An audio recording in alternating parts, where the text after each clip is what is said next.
Yang berikut ini akan kita pelajari ya, yaitu membuat fungsi if, tapi if-nya adalah if bertingkat. Atau bisa diasumsikan bahwa if-nya lebih dari satu if atau lebih dari satu kondisi. Contoh, di sini saya memiliki daftar nilai siswa, kita diminta untuk mengisi nilai huruf dan hasil. Jadi sudah ada nilai rata-ratanya, ya. Kemudian kita lihat nilai rata-ratanya berdasarkan tabel yang ada di sebelahnya, ya. Jadi kalau misalkan dia 81, kira-kira nilai hurufnya A, B, C, D, atau E. Kita lihat range-nya. 81 itu ada di antara 80 sampai 89. Berarti nilai hurufnya adalah B, ya. Nah, kita coba lagi yang 50. Nanti 50. 50 itu ada di antara 40 sampai 59. Berarti nilai hurufnya adalah D. Paham ya? Oke, di sini berarti kondisinya untuk nilai huruf itu adalah A, B, C, D, E. Ada 5 kondisi. Nah, kalau ada 5 kondisi, maka if yang kita gunakan cukup 4 saja. Jadi kuncinya dia dikurangi 1. Contoh, misalkan ada 10 kondisi, berarti if-nya 9. Ya, kalau ada 8 berarti if-nya 7. Kalau ada 5 kondisi berarti if-nya 4. Kalau ada 3 berarti if-nya 2. Intinya dia dikurangi 1. Nah, kita langsung saja membuat rumusnya. Nah, untuk membuat rumus if yang ini kita bisa mulai dari atas ke bawah. Maksudnya dari E, D, C, B, A. Atau dari bawah ke atas, dari besar ke kecil. Berarti dari A, B, C, D, E. Nanti yang membedakan adalah kondisinya. Kalau dimulai dari atas berarti kondisinya sama dengan kurang dari. Contoh, jika dia sama dengan kurang dari 39 berarti nilainya E. Ya, sama dengan kurang dari. Kalau mulai dari atas. Tapi kalau mulai dari bawah, ya A, B, C, D, E, berarti kondisinya berbeda, yaitu jika dia sama dengan lebih besar dari 90, maka nilainya A. Jadi bedanya kalau dari atas adalah lebih kecil, kalau dari bawah ke atas berarti lebih besar. Nah, dia tidak bingung, saya akan mulai dari bawah ke atas. Ya, kita langsung saja sama dengan if, ya, jika, ya, buka kurung, yang menjadikan sel kunci adalah F5. Kenapa? Karena nilai huruf ini berdasarkan nilai rata-rata, ya kan? Kita kerjanya per baris dulu ya. Berarti F5 ini, jika nilai rata-rata di F5 ini, dia sama dengan atau lebih besar. Kenapa dia harus sama dengan lebih besar? Kenapa harus ada sama dengannya? Karena 90 ke atas termasuk 90 dikatakan dia A. Berarti harus ada sama dengan. Kalau tidak ada sama dengan berarti 90 tidak dianggap A, tapi dianggap B. Ya. Oke, jika dia kondisinya ya di F5 sama dengan lebih besar dari 90, oke, titik koma, maka kita ingin cetak apa di situ kalau dia lebih besar dari 90? A kan? Berarti kita tanda petik 2 karena A adalah teks. A, kemudian tanda petik 2 tutup titik koma. Ingat, kalau ada tanda petik 2 buka harus ada tanda petik 2 tutup, ya.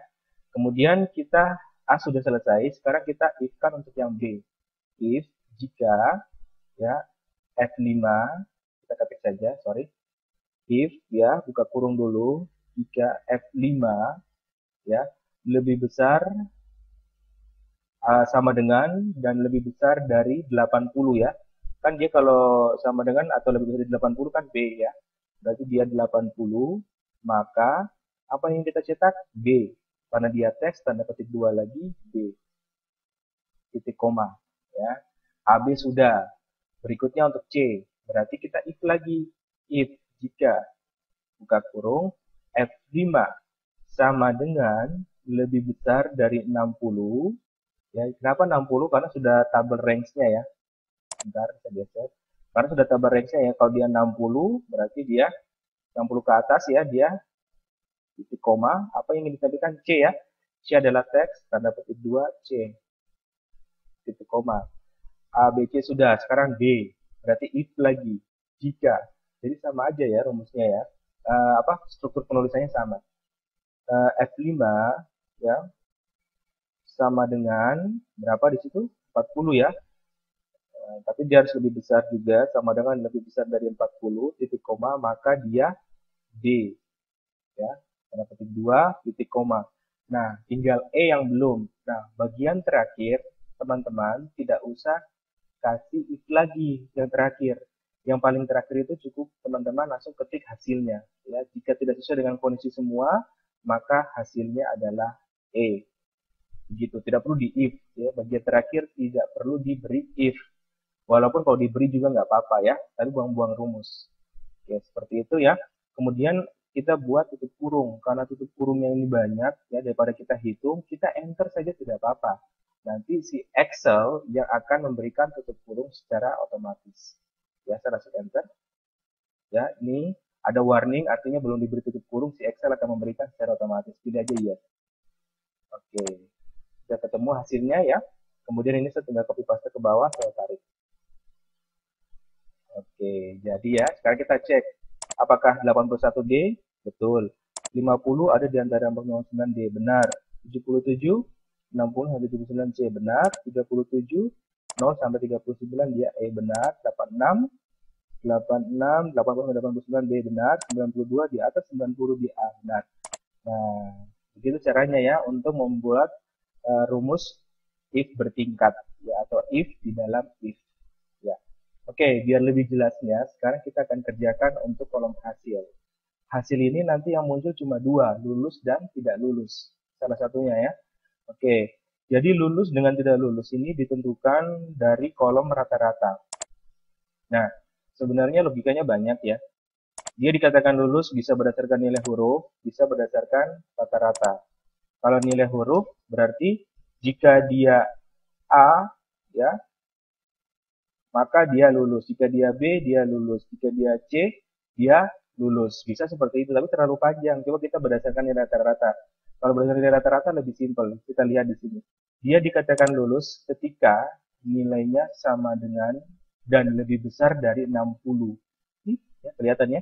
Jika dia sama dengan dan lebih besar dari 60, maka dia lulus. Kalau dia kurang dari atau sama dengan 59, maka dia tidak lulus. Ya kan? Ada dua kondisi, maka kita gunakan satu if saja. Oke, dua kondisinya itu apa? Lulus dan tidak lulus, maka if cuma satu. Jadi seperti ini rumusnya. Sama dengan if, jika, ya, kita berdasarkan nilai rata-rata, berarti sel yang F5 ya, F5 sama dengan lebih besar dari 60, ya kan? Titik koma, maka dia luluskan, karena dia teks, maka simbolnya tanda petik 2.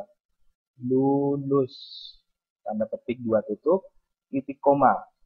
Nah, bisa diasumsikan kalau tidak sesuai dengan sama dengan lebih besar dari 60, berarti dia tidak lulus. Tidak perlu didefinisikan if-nya. Kita langsung ketik di situ, tanda petik 2, tidak, ya, tidak lulus. Tanda petik 2 tutup, kemudian kita enter, pilih yes.